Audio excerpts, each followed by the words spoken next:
Hello, everyone. Welcome to another episode of Good Hang. Very excited that we have our guest today, Cole Escola. Cole is an incredible performer. They wrote an original play, Oh, Mary, which was a huge hit on Broadway and which gave them the Tony Award. And we're going to talk to them about a lot of things today, about struggling in New York City. We're going to talk about their love for Martha Stewart.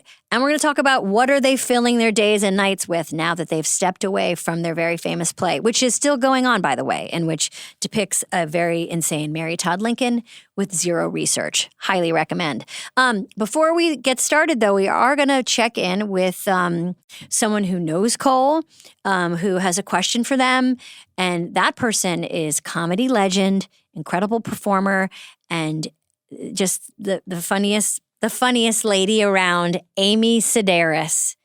Amy, this is Amy.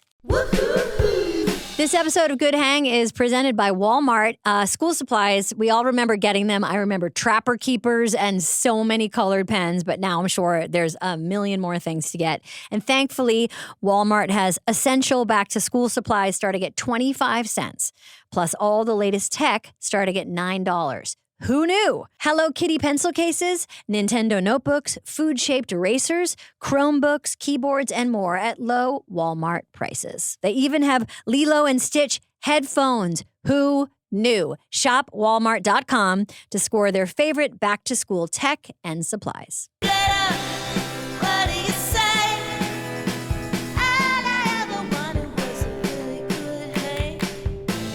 Well, first of all, hi, thank you for doing this. Oh, sure. Happy to be doing this. We're talking to Cole Escola today, and your relationship with them runs really deep, and it's very special. And I think a lot of people were very, very excited that they won the Tony and very excited to hear your name.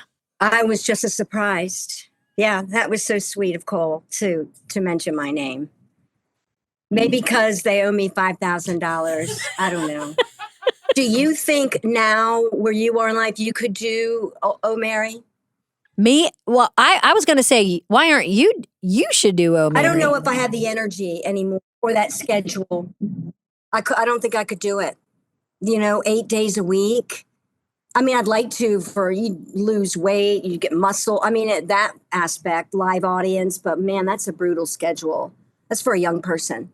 I was just at someone's pool the other day, and a little kid challenged us to all jump in at the same time, and my ears are still ringing, and it's just from jumping in a pool. Yeah, jumping in a pool. I woke up this morning. I was like, oh, I have like swimmer's ear. Everything hurts, and all I did was just gently jump into a pool. Yeah, what did I do? What did I do? And then you're like, oh, wait a minute. Yeah, I know. I was thinking about you because I was thinking, I'm sure Cole would love for you to do Oh, Mary, and you would be perfect in it. But I know that the schedule is wild. It's too wild. And the whole point would be to work with Cole. Mm-hmm. I work really well with them, and that's fun too, to discover that. We work really well together. I know. So tell me about it. I mean, I know a lot of people saw them play Chassie on your show. So how did you start working together? I saw Cole orange juice commercial on YouTube. And then I worked with Cole on your show on Difficult People. And then I was just looking for a good neighbor. And I was like, it didn't matter, male, female. It's just like, it's got to be this person. It's got to be Cole.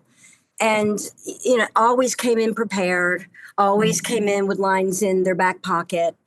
Everyone loved Cole on set. It makes perfect sense that you two love to work together and we're drawn to each other like magnets. Because I think the same thing about you, Amy. Like, you're such a real artist and such a genuine. Where are you going? For listeners, Amy just leaned really close into the camera. Got really like a moth to a flame. Ping, ping. Yeah. Nipples. I guess it'd be hard. ping, ping, down. Yeah. There's never been anything in my opinion, about you, never been anything that feels self-conscious or even kind of aware of what's kind of expected of you. And Cole is the same way. And because of it, your art feels so specific and satisfying and unique. And Well, that's nice of you to say. Is that why I'm not working? yeah.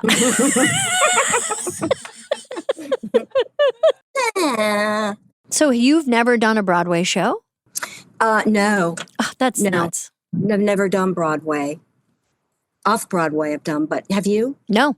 Okay. Well, sounds like we got to do something. And that would be write fun. something for us. Let's write something where it's just it's a 45-minute show. It starts at 6 p.m. and we sit down the whole time. In wheelchairs. Yeah, I'd watch that. Grab bars, speed rails, wheelchairs. So we've been asking people who know our guests, who are fans of our guests, to give me a question to ask them. I mean, my joke question's always, if you could have anyone over dinner, dead or alive, what would you serve? Because then you could judge person on what you would make for these people.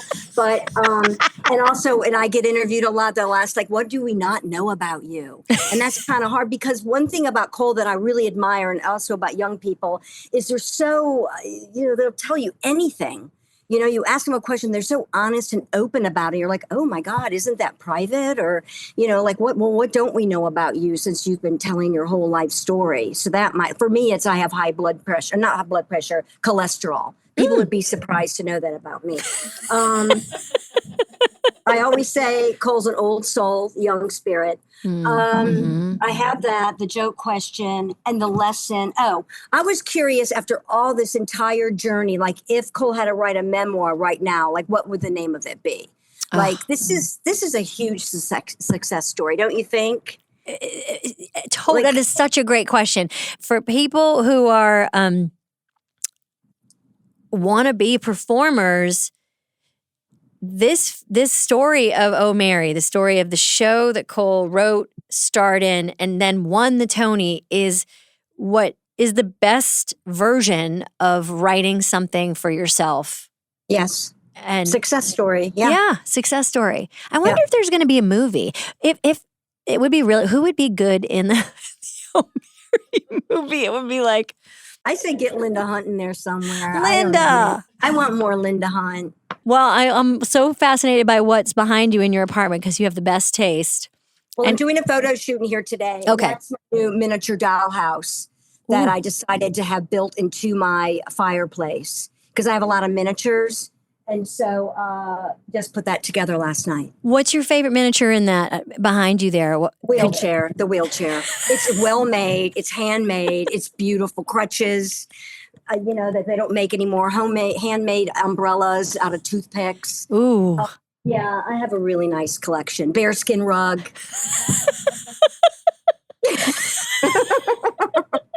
Yeah. Those are the only things you'd grab if there was a fire. That's it.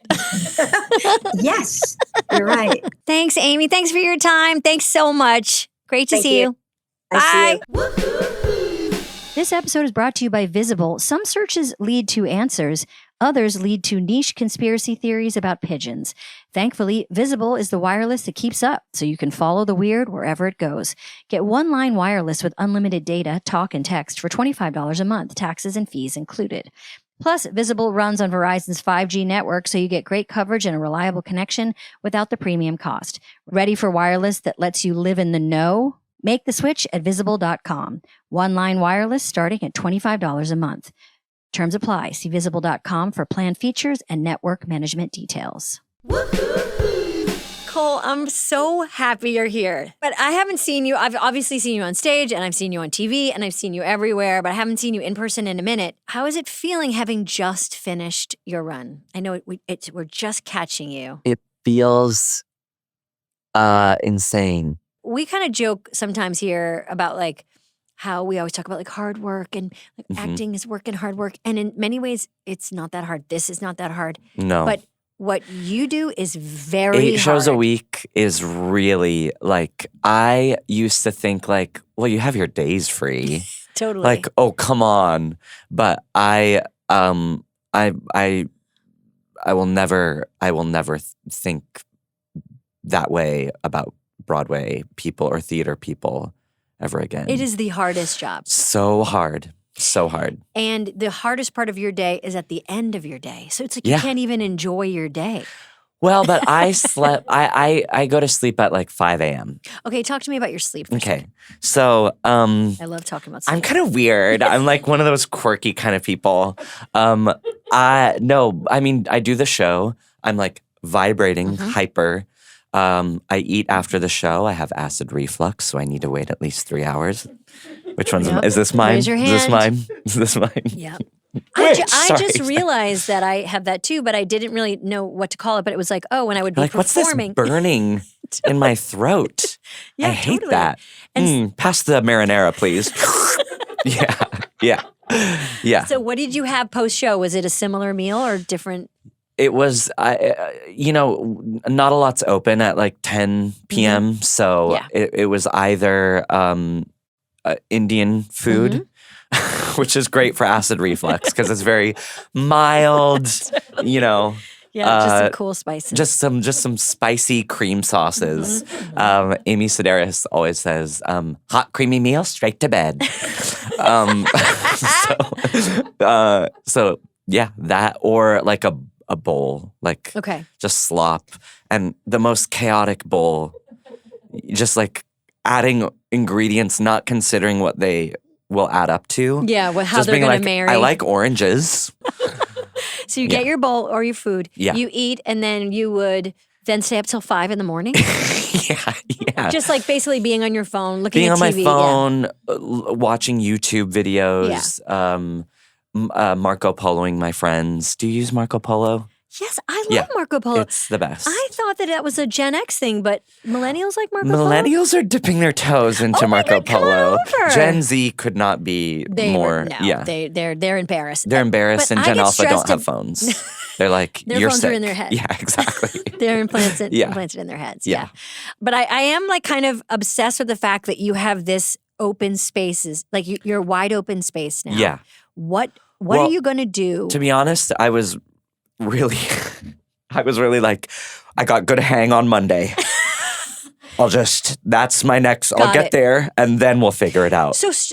There's a part of you that like wants that structure, and you're going to have to figure out how to structure. Yeah. Yeah. I'm sort of, when you get off of a boat, for those of you that own boats, like, All my like we audience, do. everyone listening owns a boat. When you get off your boat, Yeah. one of your boats, when you get off your biggest boat, Yeah.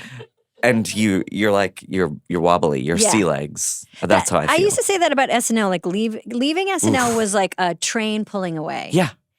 And Yeah. You And you're kind of like wait, got all wait, the gravel kicked Yeah. up, and it sped away, and you could kind of hear the chatter and the laughter, and also you were kind of like glad you weren't on the train. Yes. Both those things. Yeah. Because for I people feel who don't know, relieved. Oh Mary is continuing on without you. Yes. Titus Burgess starts tonight Wow. again. Yeah. Right. He did it for 3 weeks, and now he's back for 6. And then after that, Jinx Monsoon. you haven't announced yet. We don't even know yet. So, what is it like to create a character? Good. Yeah, great. But I mean, how do you pick who's going to do it? And I'm sure you're at a point now where people are emailing you and saying, "I would like to do it." Yeah. Which must be interesting. Yeah. I bet you're thinking about people who want to do Yeah. it. What is that process like? It was. How are you doing it? The first. It really started after the first replacement, which was Betty Gilpin, who took this part and this job so seriously, like trained for it, and like. And I think people weren't lining up to take over the role yet because they wanted to sort of see like how it would go with if someone else did it. And she was like brave enough to be like, no, I know this would be like the role of a lifetime for me, so I want to jump at it. And she was incredible. Yeah. And it felt like really validating to watch, I don't know, someone love the part. Well, you're playing a version of Mary Todd Lincoln based on no research. Yes. And it's this tour de force. That part allows whoever is playing it to like swing for the fences. Yeah. And it's what I love, if I may, what I love so much about it and I saw only you in it, and I can't wait to see more people in it. Mhm. But what I loved about it is it was like this place where you could go really, really big, Mhm. but it was very very moving. Oh, thanks. Really moving. It's Thank hard to you. do both of those things. Thank you. I think you do both of those things really well together. Thanks. That was my goal, was like to, like, I even wrote it on my dressing room mirror, like, can you love me if I'm annoying? Ooh, Like, that's good. yeah. Can you root for someone who's annoying? That's what I wanted. Because, Yeah. I'm sure you feel this way too. Like, I'm annoying, I'm too Yes. much. Yes. Yeah. That is, in fact, a friend of mine has a game where she says boring or annoying. So you categorize people into boring or annoying. Both are, no one wants to be either. No one wants to be either. But That's a good give one. me annoying over Ooh, boring absolutely. any day. Yeah. Give me someone who tries too hard. Of course. Yeah, absolutely. And I'm in the annoying camp. And Me too. it So what I'm hearing is because the show has ended, this is like an existential nightmare for you. yes. Yeah, got it. Yeah. It would be for me too. It Yeah. would be like, it's just like, what do I do with my day? Yeah. What is my life? And Yeah. you hit the peak. You got the Tony. Like Yeah. there's nowhere to go but down, babe. I know. Truly down or like across, like leave the business. Across. Yeah, across. Like just jump in a river and Yeah, you're just gonna work with animals. change my name. Yeah. Don't bring my phone. Like burn my fingerprints off. Did you feel? I hope you felt this way, but I know collectively people that were watching you win. Were really angry. Really angry. They were, yeah. I mean, there was rioting in the streets. Yeah, I saw. It was like when the Eagles won the. The what? Sorry, Sorry, that's for the guys, for the dads, for the dads who listen. No, but you, when you won, it felt like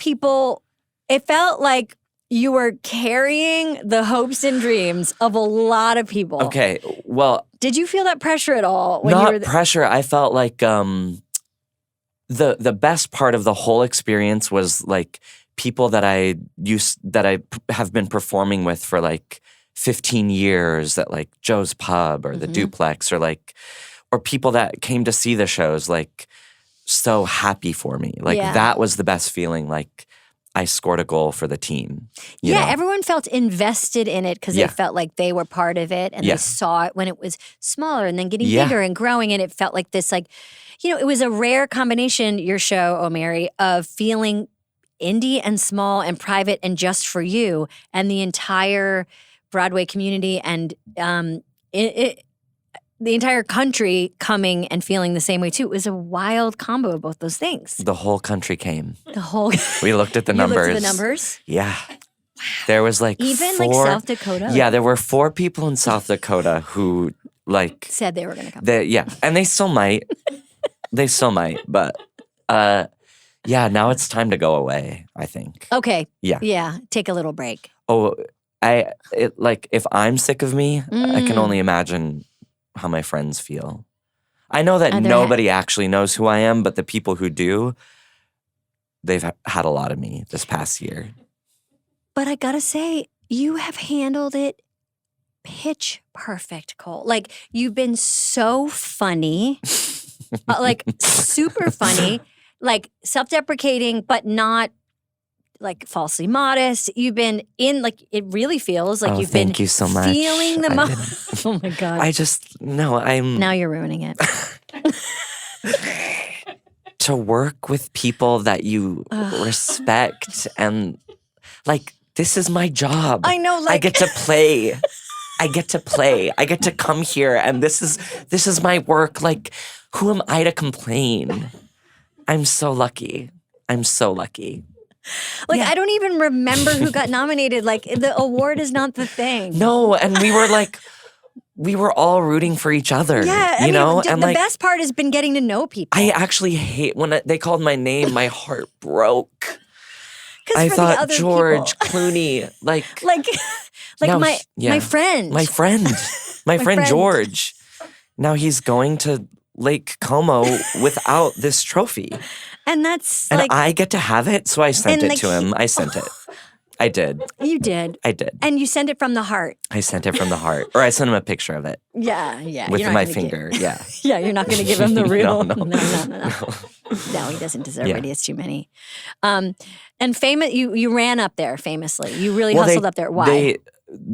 They tell you have 90 seconds from when they call your name to the end of the speech. So crazy. So I was like, I want to talk for as long as possible. That's my. That was your goal. It's always been my goal. Like when I was a kid and they would ask like, oh, what song do you want to sing? I would sing the 12 Days of Christmas because it was the longest song that I knew.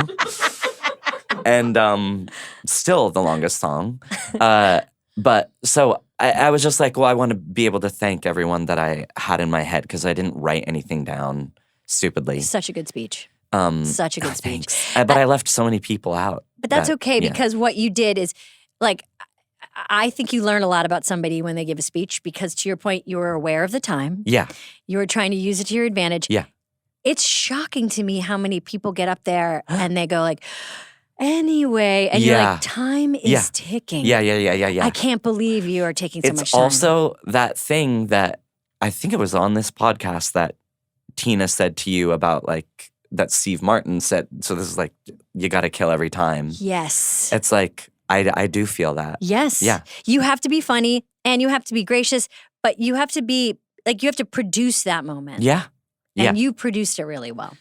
Thanks. I played a good game and we just feel really good about where we're at right now. Numbers wise, just got to stay in it and hope for the best. Now, I heard this straight character you did on Colbert. Yeah. Do you have a straight woman my age voice? Your age? No, just older. Okay, like a boomer woman's. Yeah, straight? yeah, like my mother. Yeah, what is that kind of character?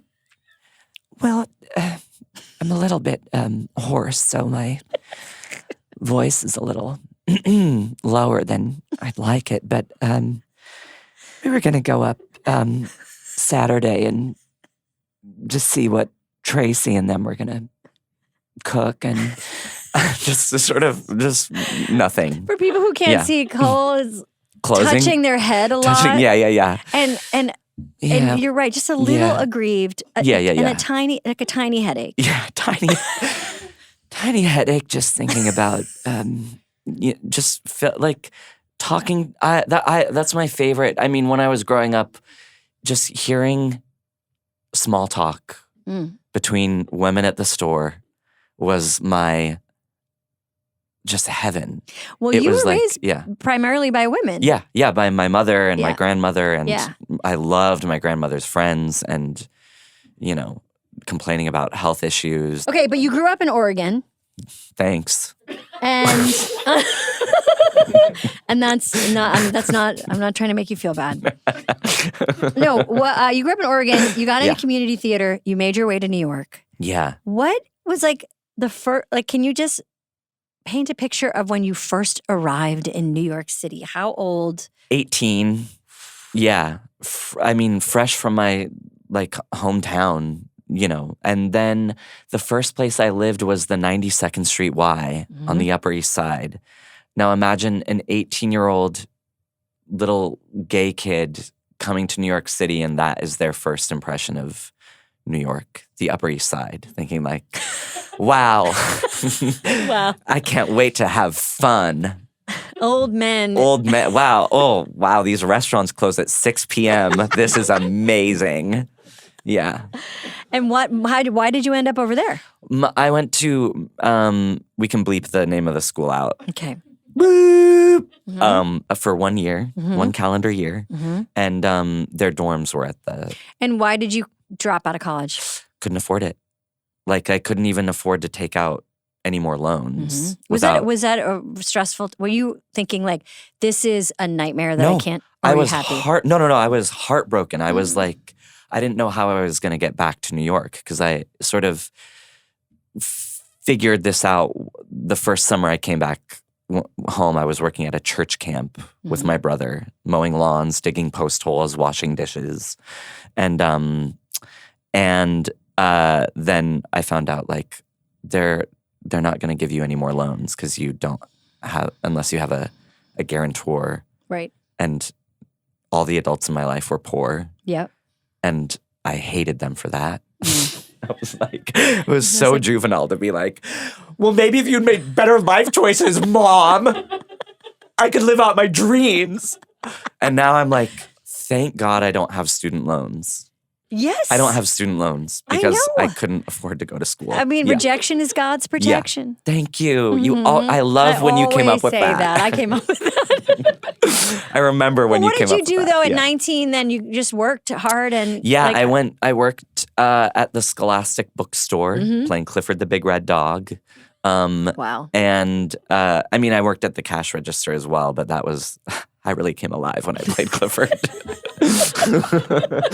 But and you were living with who then? Like you were like renting a room from someone? Renting a room in a railroad apartment where a complete stranger had to walk through my room to get to his bedroom. Sure.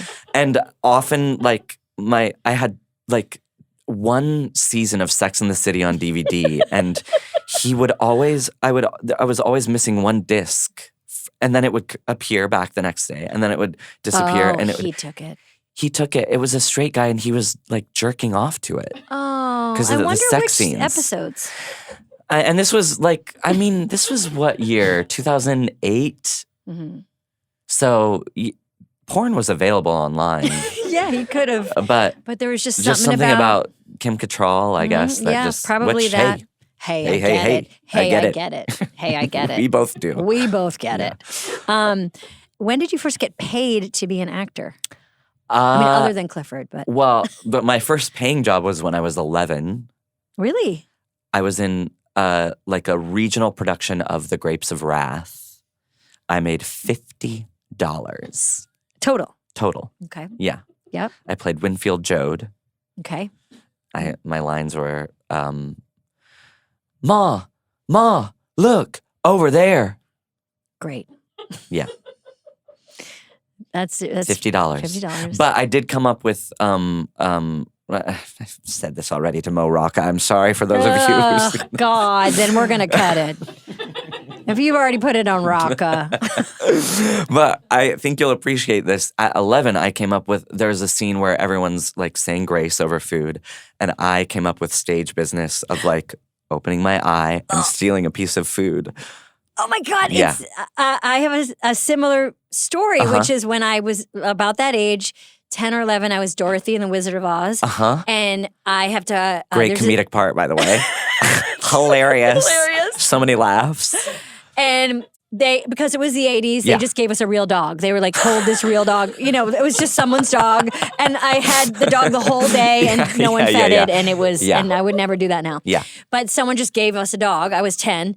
And there's a moment where Dorothy says where the tornado starts and Dorothy says, Toto, where are you? Yeah. And in the first show, I was holding Toto. And I got a laugh, but not the kind I wanted. Right. They were laughing at me. Yeah. And you clocked that right away? I clocked it. Yeah. So in the second show, I put the dog down and I walked a few feet away from it. And then I said, Toto, where are you? And everyone was like, now that's clever. And it was like a star is born. Yeah. But it's so true. That feeling when you're like, wait, I can do something else. Yeah. The mischief part. Yeah. Well, did you feel was there ever a time where you were like, well, I don't want to be an actor because it's not fun? Because the way I felt was being a performer means, acting school and doing Our Town. And I was like, I don't think that's for me. So I guess I don't want to perform. Mm-hmm. I think, I didn't know anyone who was an actor. Yeah. Or I didn't think it was a job that I could do. But I think even from a very early age, I was like, whatever I want to do, I want to be in control of it. Yeah. So I wasn't good at auditions. Yeah, same. Because it was like, I don't know, if you don't. No, I whenever I get sides, I'm like, oh, you know who should get this? Exactly. God. And I call my manager and I'm like, are they seeing Gideon for this? How about Taylor Trench? Because he would nail this. And I also, as a writer, I feel like I need to know I need to really trust the writer or like feel like I really understand the right. Because I think so much of acting, you have to be a little delusional and be like, oh yeah, I know how to do this. Yeah. I know what they're going for. When I read a script, I'm like, oh, I'd love to sit down with the writer and sort of see why is she saying this? Yeah. Yeah. I know you just have to kind of overcome insecurity and just assume that everyone is supposed to be looking I at you. actually know how to do this more than the writer knows. Yeah, I struggle with it all the time about like working for other. We've all witnessed that. We've watched you on sets sort of flounder. And we're all just on we've heard you come struggle. On, girl, come on. Oh, get those lines out. That would be a great scene where you're acting and you pan to the other side of the monitor and everyone's like, girl. Sweating. You can do it, girl. Yeah.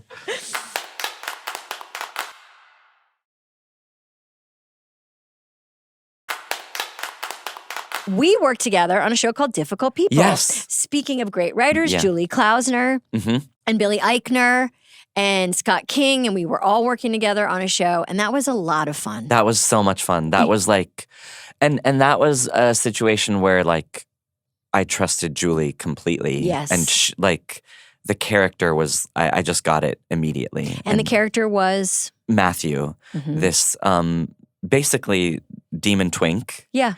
Full of himself, musical theater villain. Yeah, he like was a gay villain. In a way that like the way that like you said, oh, you understand, you have a love for women. Julie has a love for awful gay guys. Yes. Yeah. Totally. Yeah. A deep love and respect for and she is so good at writing that those kind of characters that you're kind of rooting for and also afraid of. Yeah. Yeah. At the same time. Like you don't want to leave the room while they're around. Yeah. They'll destroy you. Yeah. Yeah, that was a really good experience. That was so together. fun. Yeah. And I feel God, like we had so many laughs. We did. That's what I'm saying. Like we just get to play, and we like, get to play. Yeah. I mean, but it's also hard. It's hard work. It is, but it's like so rewarding too. And it's like when I think of like where I came from and like what my parents did to how dare I complain? How dare I? And someone's like, "Ma'am, your coffee is ready." I'm just trying to hand you your coffee. I just asked you if this was your coffee. Thank you. I appreciate it. I won't be tipping, but thank you. Yeah. Okay, so you have a. You know who I heard doesn't tip? No, I'll tell you later. Oh. I'm just kidding. No, I just. Have you ever waited tables? Were you ever work in the restaurant industry? I was a busser, and then I worked at a bakery. I was a counter person. I feel like you would be very good front of house. I'm not because I don't. So I also did sex work, breaking news, and that was. And that's front of house. That's front of house. That's all house. That's front and back. Front and back of house. Of house. Yeah. Price difference, but you. What do you want? You want the front of house or the back of house tonight? $50 for the back of house. And you do a whole thing where you pretend that you didn't have a reservation for them, and it'd be like, your name's not on the list. It's not on the list. Check again. Sorry. Yeah. Yeah. Anyway. That was way, way, way, way less demoralizing than service job. Yes. Like, because sex work, I was in control. Like, I named my price. It was also like the money for the time spent was way, making $100 in an hour, and this was a different time. Okay, this was a long time ago. That was a lot of money back then. Okay, that was a lot of money back then. This was pre-Tony. This is pre-Tony. Okay, so I couldn't charge what I could charge now. Now I could get it. Easy, 140. Of course, that Tony bump? Yeah, please, the Tony bump. But like that versus making $10 an hour, having people yell at you because their chocolate cake is dry. What I'm learning is like control creative control especially, Yeah. control of your time, Yeah. structure is very important to you. Mm-hmm. And therefore you use all of those I use people. Yeah. Yeah. You I use people. That's the only thing we're going to That's pull what- from this is you saying I use people, and we're going to put it on a loop like a boomerang. Just like keep injecting it I use throughout the whole people. episode. Like And why is that? 7 times. I use people. Yeah. It's going to be like a Howard Stern clip that we play over and over again. That Fred presses a button and then it goes, I use people. But you took all the strengths to make the show that you made because it's like you created. I mean, it is so hard to write a show, and you've done a few of them. Yeah. I've been in New York for 20 years this year. Yeah. And I probably started writing and performing like my 3rd year here. So Yeah. yeah. I know it's. And I just couldn't be more grateful for like, because that experience, it's like, we got to go to I commercial. look back on it. Wait. I just want to say, like, keep going. Keep going. If you're out there and you're thinking, is it going to happen for me? It will. It absolutely will.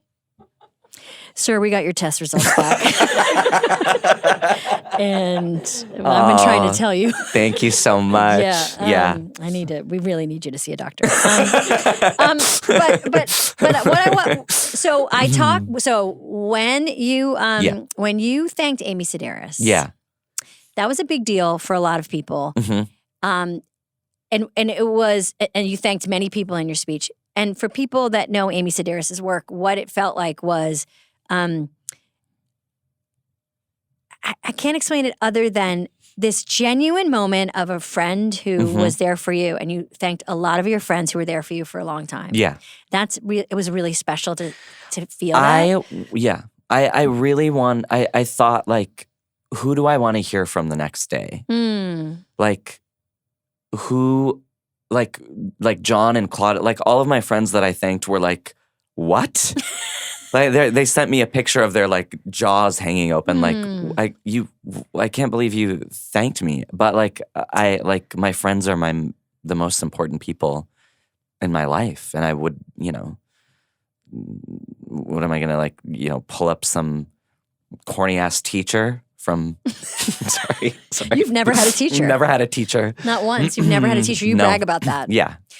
No, but also you saying that's so interesting that you say that. Who do you want to hear from? Because also when you mention Amy and John and Jeffrey and Claudia, like you're also like sending a signal of like, this is the kind of artist I am. Because those kind of artists, Amy specifically, Sedaris, who when I came to Chicago, she was the senior. Yeah. Like she was on stage. She was Queen Bee. She was Queen Bee. And she, like you, had this true artist vibe, which was like they make commercial work that people will love, but they're making it for themselves. Like there's not a feeling of what should we do that's going to work or is interesting. It's just like, I just want to do what me and my friends will think is good.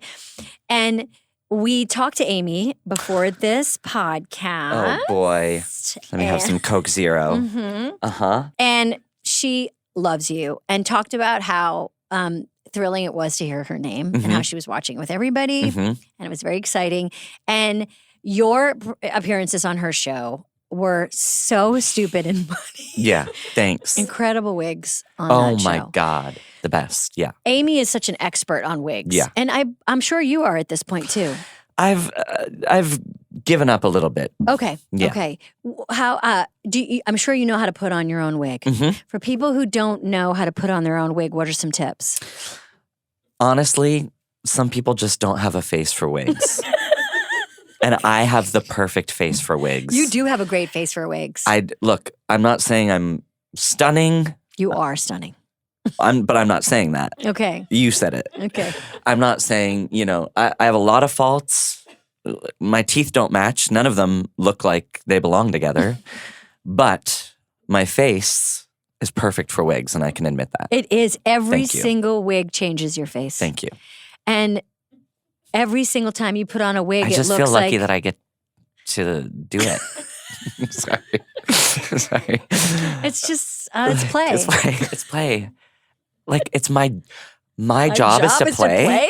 Like, are you kidding? I show up. Are you kidding me? Every day I'm like, pinch me. Like, Ew. Ugh. Yeah. Yeah. But I mean, yeah. yeah. Oh. Yeah. But okay, so you do Amy's show. Uh-huh.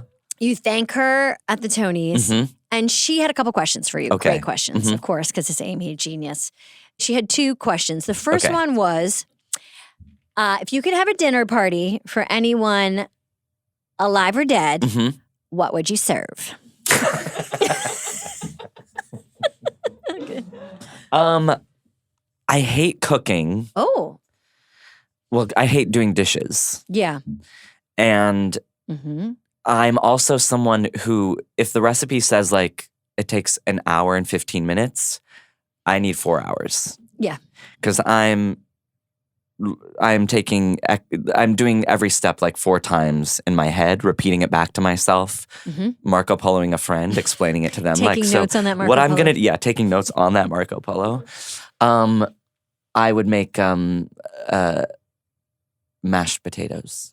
A big bowl of it. Big bowl of mashed potatoes. And who would be at your dinner party? Yeah. I know it's a hard question. Alive or dead? Alive or dead part. Okay, Martha Stewart. Oh, but then I wouldn't want to. But you'd want her when she was dead. I would want her dead. Yeah, half dead, dying. Yeah. I would want to serve cold mashed potatoes to dying Martha Stewart. That makes sense. That's my dream dinner party. Her last bite, I would get to say like, I served Martha her last bite. Yes, and she was like, Just like, cold.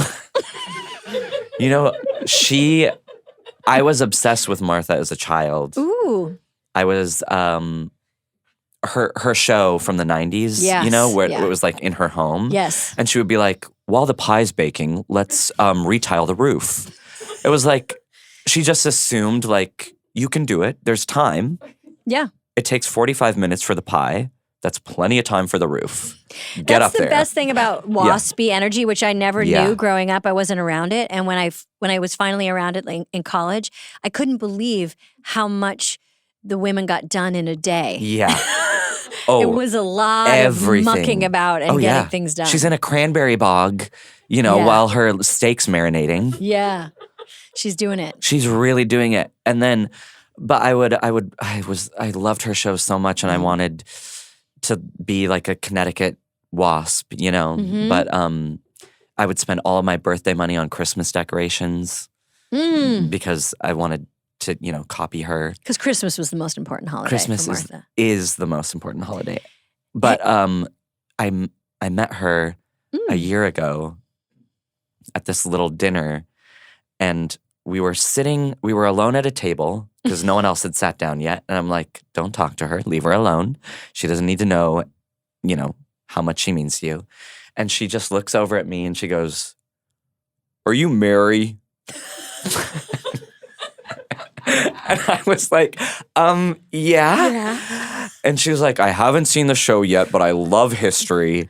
And I'm dying to see the show." She hasn't come, but it's fine because it's okay. I have that. I have the memory of her looking at me from across the table and saying, "Are you Mary?" It was like, yeah. Anyway, so yeah, that's to answer the question. I would serve her dying body, dying Martha cold mashed potatoes. Yeah. Do you? This leads me to this question, which is: you have so many people have come to your show. Yeah. And you are a big fan of a lot of the people that came to your show.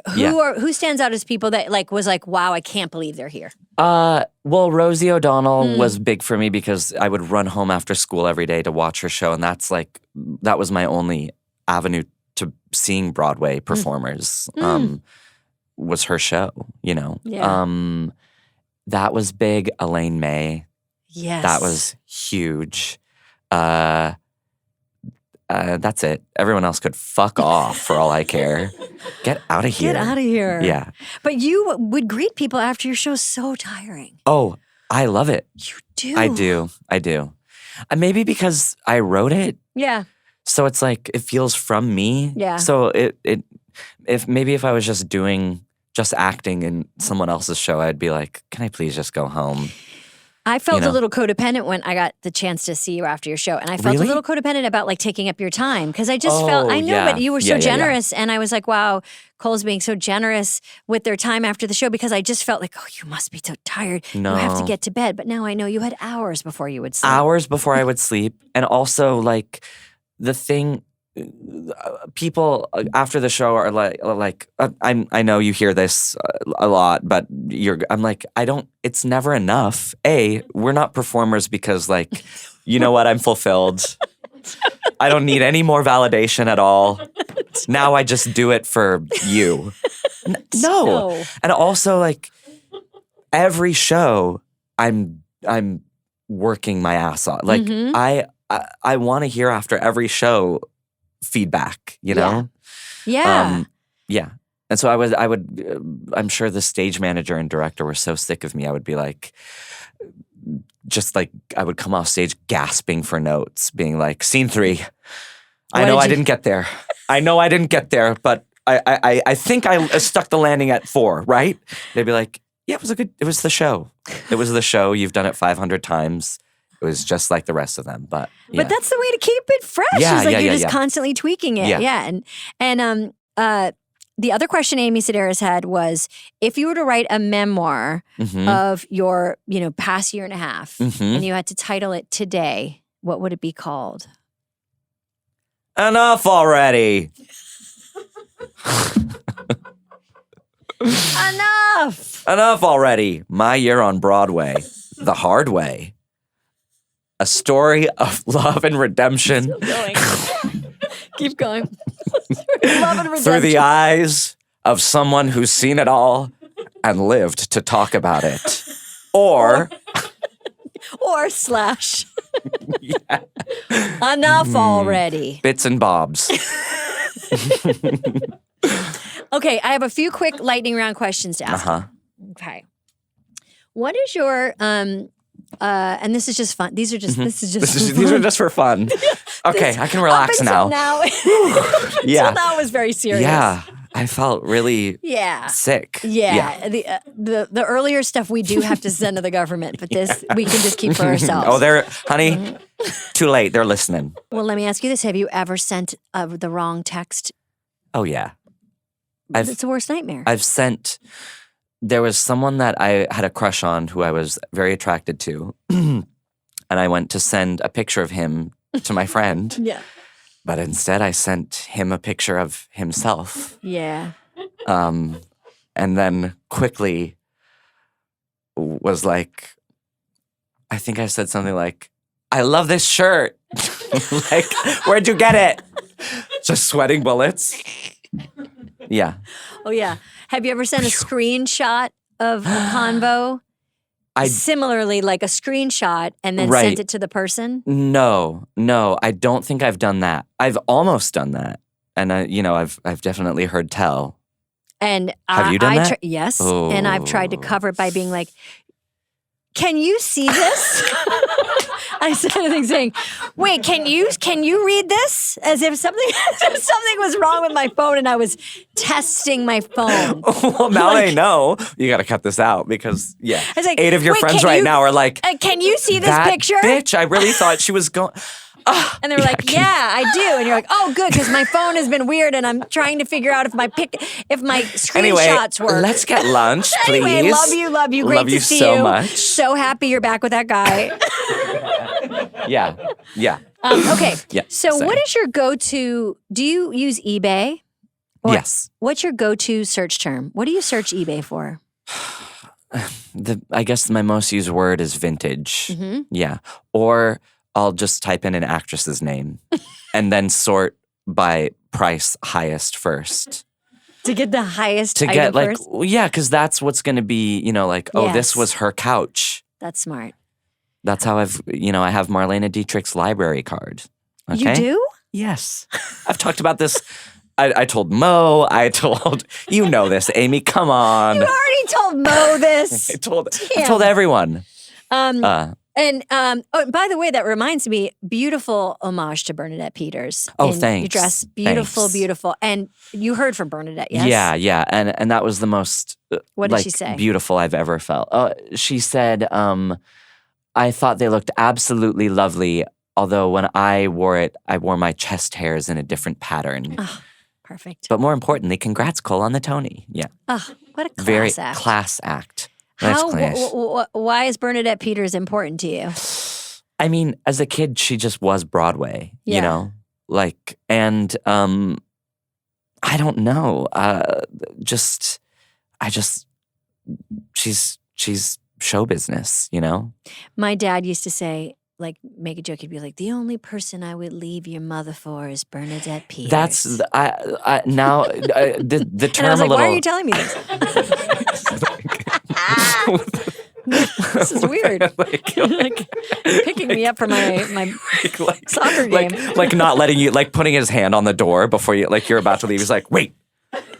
The only person I would leave your mother for is Bernadette Peters. Have a good day at school. You're like, I'm 6. I'm 6. I'm trying to go to sleep. You're whispering this into my ear.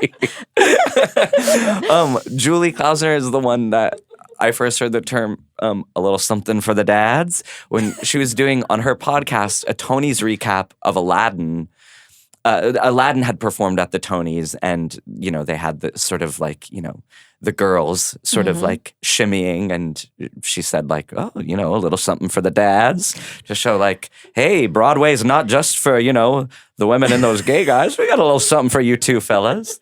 And I feel like Bernadette is, she's got a little something for the dads. She has a little something for the Apparently. dads. She does. Yeah. It works for the dads. Yeah. Gorgeous. Okay, but sorry, lightning round. Yeah, lightning round. Sorry, not doing this fast enough. No, me. If you could It's my fault. cast a modern day politician as Mary Todd Lincoln, who would it be? Lindsey Graham.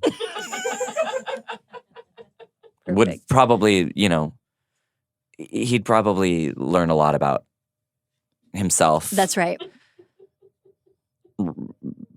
He might like wake up and be like, it would hard to get him. Oh my God. Is that what he sounds like? Yeah. Okay. Oh my God. Oh my God. Oh my God, Oh my Mary. That's what he would call it. I've been so bad. I'm sure sorry, everybody. Playing this part has taught me that it's not okay to judge, lest ye be judged. I've been so bad. I've been so bad. I better quit, but I'm not gonna. I extended my run. I'm so bad. I hope I don't get spanked for it. I bet one of you men better not spank me. And I better not pay you to do it. And I don't like to be chased either before I get okay. Who would? What about a famous act? Who would play the role of O'Mary in a dramatic film? I'm sure you've thought about this. I bet there's talks about making a movie. If there are, honey, I'm out of it. I'm out of it. Amy Sedaris suggested Linda Hunt. Oh yeah. Mm-hmm. Oh yeah. Right? Linda Hunt. Yeah. Absolutely. Incredible. Yeah. Cherry Jones could do it. Oh, Cherry Jones. She can do anything. She could play Lincoln too. That would be really She would chilling. be amazing as Lincoln. Mm-hmm. Or a Muppet. Or a Muppet. Miss Piggy. Oh, as Mary Todd Lincoln, and then everyone else is human. That's a great idea. Yeah. Actually, cut this because I'm hold on. I'm talking to Disney tomorrow. I know someone. It's not Disney. Is it Disney? I think they're Disney now. Disney own the Muppets? Guys, can we look that up? I hope they had good lawyers because those Muppets don't know what they're signing. No, I don't. Yeah. Boo. That's the one that you turned on. Okay. Oh, Jesus. Do you believe in psychics? Do you go to psychics? Have you ever had a psychic tell you anything that came true? I always quasi-believe astrology and all that sort of stuff. So what's your sign? I actually don't believe it. Right. I'm a Sagittarius. Okay. Virgo moon. Ah. Gemini rising. Okay. Mm-hmm. I don't know much about it either, but I am a Virgo. That's my sun sign. Mm-hmm. And you don't know your rising? And my your rising is Aquarius. Okay. And my moon is Leo. Of course. Of course. Had to go there. Favorite New York restaurant? Ooh, Uncle Gino's. Is that real?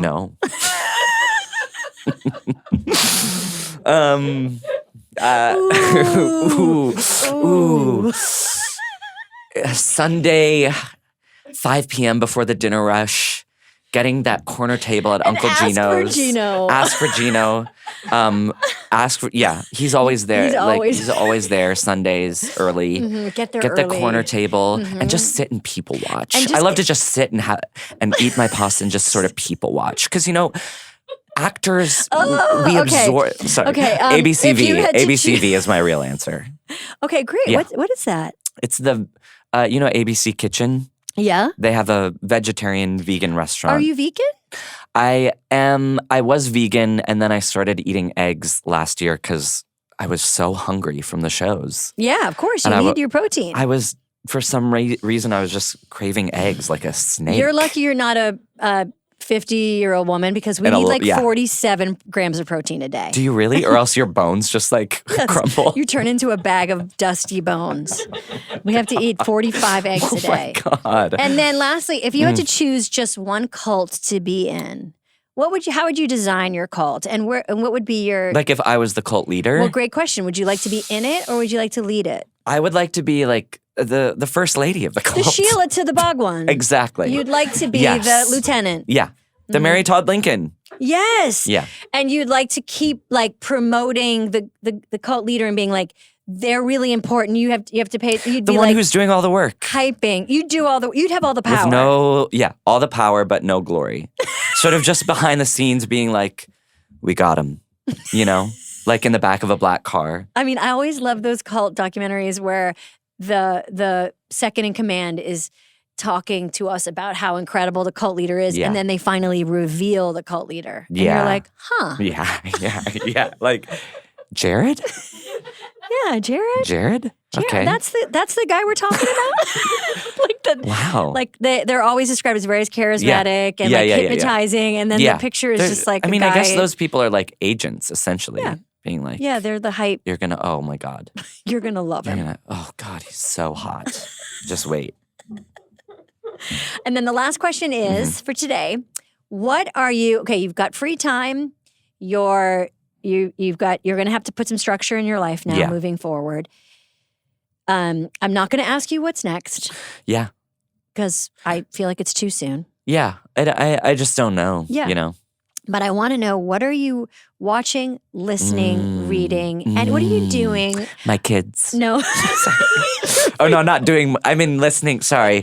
You're reading I answered your kids? before. Can we cut that? I'm reading my kids.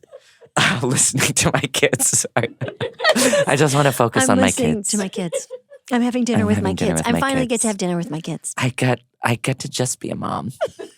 Which is the most important role. It's the most important job. No, but sorry. What am I watching, listening to? What do you do? What makes you laugh? Because you're so funny and you have so many funny friends. And what do you laugh at? Really just my friends. Yeah. I wait for them to make me laugh on Marco Polo. John Early does this bit where he will send me a Marco Polo as if he's meaning to send a message to someone else. But it's this elaborate thing where it's like he's secretly planning with all of the rest of my friends to kill and cook and eat me. Before the Tonys, he'll send a message being like, okay, so hi Claudia. So Cole fully thinks they're going to the Tonys. So that's fine. I am a little worried about getting them out of the dress, just in terms of grilling. It'll be hard, stuff like that. Ooh, that is so fun. It makes me laugh so hard every time, and it complicated bit, a fun complicated bit, and it goes to show what you said earlier, which is your friends love you. Yeah, you love your friends. Yeah. And you guys can deeply tease each other. Yeah. That to me is a big love language. Yeah. And it goes to show that you're very safe around each other. Yeah. And it's just play. Sorry, I'm sorry. Okay. We'll be right back. We're not on the air. All right. We're not on the air. This isn't live. Mark, back to you. Anyway, that's been Cola Escola. Mark, thank you. How's it going out there, Mark? How's the weather? Are you doing okay during the hurricane? People should know, by the way, it's 102 degrees today. I know. And I'm in York City. flannel. In You're in long princely flannel. Yeah. Cole, thank Okay. you so much for Thank doing you. this. Thank you This for was having so me. Fun. Thanks. Thank you and congratulations Thank on you. your huge success. I thought you were going to say huge boner. Sorry. Cut that out. Thanks. We can't. Can't. We have to, it was in a part in the tape Okay, where okay. we had to make it a sound clip. And it's I use people and huge boner. Yeah, we have to make it another sound clip. Okay. I'm so sorry. It's all right. Thanks. That was so great. Thank you, Cole. That was so fun and funny. And it's just, for this Polar Plunge, I just want to point you towards more Cole Escola content because there is so much funny stuff on YouTube, whether it's the orange juice commercial that me and Amy Sedaris and Cole referenced, or it's the serial killer documentary, fake videos that Cole made with Jeffrey Self and others. And just there's so much content that they've made over the years that is so funny and stupid and weird. And so many different wigs.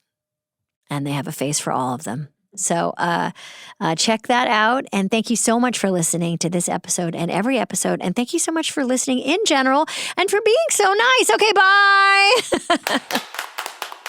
You've been listening to Good Hang. The executive producers for this show are Bill Simmons, Jenna Weiss-Berman, and me, Amy Poehler. The show is produced by The Ringer and Paper Kite. For The Ringer, production by Jack Wilson, Kat Spillane, Kaya McMullen, and Aleya Zenieris. For Paper Kite, production by Sam Green, Joel Lovell, and Jenna Weiss-Berman. Original music by Amy Miles.